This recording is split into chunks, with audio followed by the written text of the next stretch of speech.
Well, hey there, you're on the internet, I have some free time, and welcome to the Triple N Network, where all you newbie nib nerds can find all the news you'll need. Let's look at an ink today, shall we?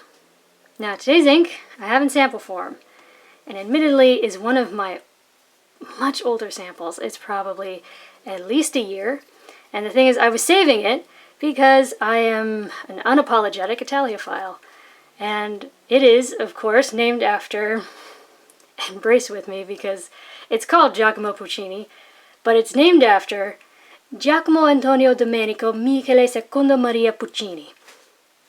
Yeah, that's his name. Famous playwright from Lucca. Lucca, of course, in Tuscany. It's west of Florence, just north of Pisa, I believe. Yeah, probably if you've heard of any Italian playwright, you've heard of this guy. It's a lovely purple. Very bright. And, quite a name, right? Giacomo Antonio Domenico Michele Secondo Maria Puccini. God, that's a mouthful. Try fitting that on a business card. Sounds like a nightmare. Anyways, these are the two pens I used. This is yet another X450. I'm not kidding, I have about 6 of these. I love these pens. And I love them because all of my X450s, every single one of them, so far has been pretty broad and pretty wet. And this one really was. Which is going to be a problem later on. And then this, it looks like a Pilot Metropolitan, but it's not. And actually, I got this when I was in Rome. This is a Pilot M.R, which means it takes Standard International. I wish I could find more of these. But yeah, still has that standard Pilot nib. So it says medium, but it's more like a fine, and so they actually marketed it as a fine. So that was cool. But anyways, what next? Comparables. Let's do comparables. Now, amusingly enough, even though, like, when you look at this, you really just think purple, and actually the camera's bluing it up just a bit. So I may have to change that in post. When you look at it, you think purple. Yeah, that's purple. Definitely purple. Actually, the closest things I could find was more DeAtramentis ink. So here's DeAtramentis Alexander Hamilton, which is maybe just a bit lighter. And then Scented Blackcurrant, which I think is just the same, but with scent added. And Gervais Poussière de Lune, which is maybe just a little bit redder and a bit lighter. And then, just for a complete eye-popping contrast, here's Ackerman number 13, Simplicity Violet. I massacred that, but this one is just such a bright, vibrant purple, it's almost painful to look at. I look forward to reviewing that one. Yep, so there you go, there's that. Let's check out the chromatography. Yeah, this is something that I've actually seen several times in DeAtramentis inks.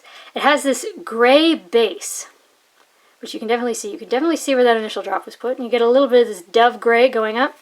Then you get more of this bright purple, and then oddly you get magenta right up the top. Now, I let this ink dry, which is not how you're supposed to do it. Can you notice a difference? Yeah, the dot got incredibly dark. I mean, this is almost a black. There's less of the dove gray, and all of the purple going up is actually much brighter. It's more like the magenta. So that was fascinating.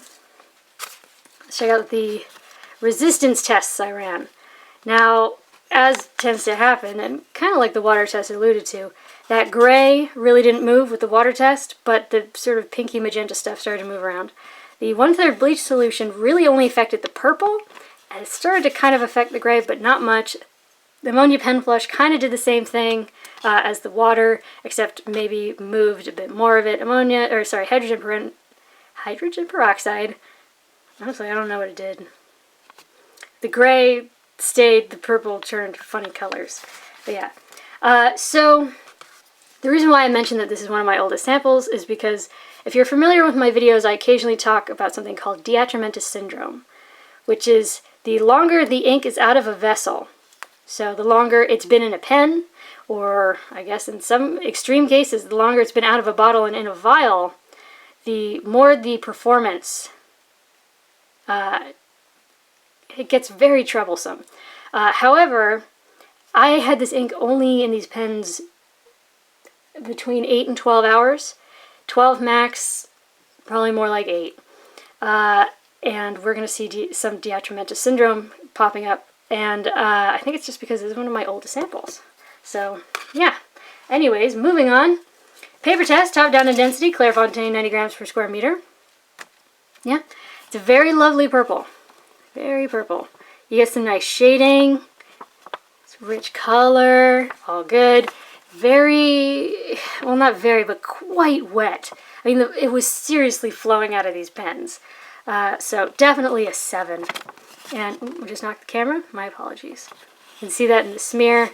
And yeah, again, we kind of see this like we saw in the chromatography. The gray really remains. The purple starts to wash away, and it really dyed the page. So something to be aware of. But we do get this on the other side, but that's the water test. Other than that, generally pretty okay. Except right here at the edge, we get some stuff, and right here at the top, but I think that's environmental. I think that was just something affected the paper.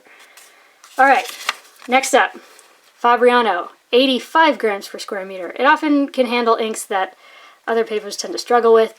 This might be one of them. Yeah, that MR took 16 seconds to dry. The Broad and Wet JinHao took 26, and I really hope this shows up on camera. Oh, there we go. See that bit of hazy sheen in the scrubbies? It's almost like a rose gold. It's got a little bit of pink to it, which was fascinating. We'll return to that. And on here, it's very well behaved. No bleed, no feather, no spread. I'd say maybe there's some echo, but I really don't see much, if anything. And if I do, it's in the scrubby, where admittedly, I was laying it on really thick because I wanted to make sure I could get some of that sheen on camera. But yeah, water test, again, it's kind of like that chromatography alluded to. That gray at the center is pretty there, pretty solid, very readable, but did dye the page that quasi-magenta. Look at those dots. So dark, so clear. Now, next up is Rhodia, 80 grams per square meter. We did have a little bit of trouble along this edge, but I think, again, that's mostly environmental. But yeah, that MR took 17 seconds to dry. That Broad and Wet JinHao took 22. We don't really have any sheen on here. Like, oh wait, maybe there at the bottom of the scrubby, do you see that?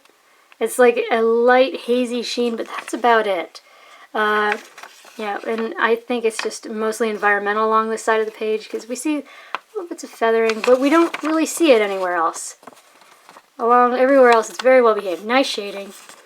But yeah, I see there's some echo or show through on the back, but that is actually from me putting it down on the other page and it wasn't dry yet, because that's where the scrubby was on the other page, so that's human error. But yeah, and again, water test, much like we saw before, dyed the page, but the gray at the center is pretty clear, pretty there. If you had to recover that, I think you could.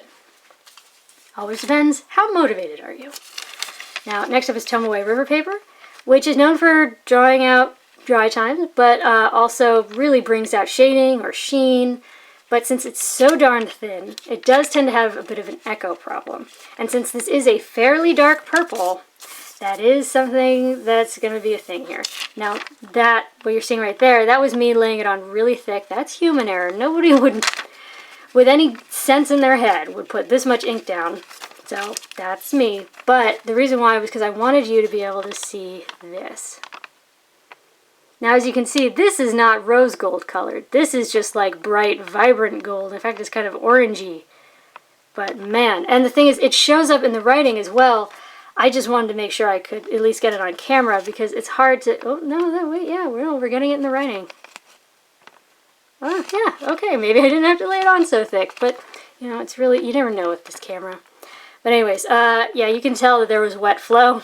That MR, 23 seconds to dry. That Broad and Wet JinHao, 34. I usually stop counting at 30, but the thing is, that nib is already broad and wet, and then we put a 7 out of 10 wetness ink in it, and it's very saturated. Never once does this ink look undersaturated.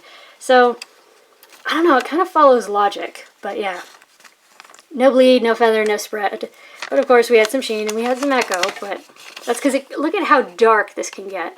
It's really not shocking that we're going to get some echo. So if you're sensitive to it, be aware of it. Now, this paper loves to let ink slide away when you add more water, and it kind of did. It dyed the page a bit, but look at that stuff at the center. It's very clear, very there. That Japanese medium, very easy to read. If you had to recover that, you absolutely could. Now, for the next 3 tests, I just used that Japanese medium in the MR to do most of the test, but I used that Broad and Wet X450 to write the name. And yeah, this is the world's worst 20-pound copier paper. And we're definitely going to see it earning that title here. But yeah, do you think they're spread? Yeah, the line width got absolutely intensely broader. We get a lot of feathering. I'm going to try and hold this still. Yeah, we have no shading left. It is still a very bright, vibrant purple, so there's that. It took half a second to sink in. Yeah, we get a lot of bleed. This is what I mean about DeAtramentis syndrome. It starts to get aggressive. You know, you'll see feathering where you wouldn't normally see feathering. You'd see bleed like this. That's a lot of bleed from a Japanese medium. It's generally fairly moderate, but you put a really wet ink in it, you know? And it rendered onto the page below. So not only did it soak fully through the paper, but it left dots on the next page. So something to be aware of. However, this is another thing that DeAtramentis does. So more absorbent papers tend to draw the ink in, make it harder to wash out. And that's definitely what happened here, because you can look at how clear and dark that gray at the center is. It's not blinking. It only feathered as much as the stuff above it. But that purple is really resisting being washed away. If you had to recover that, I think you could. Now, next up is Mead Notebook Paper. It's very common for American school children. It's physically thinner than 20-pound copier paper. And lately, it's been feathering like crazy. Which, when you put this already misbehaving ink in it, you're just going to get more feathering. And it's kind of ugly. But the color is still bright, still very vibrant purple. We got more bleed than we would have expected. But see, the thing is, it never rendered onto the page below. It got pretty dark on the back. But look, even that Broad and Wet X450 didn't come all the way through. You see how that's hazy?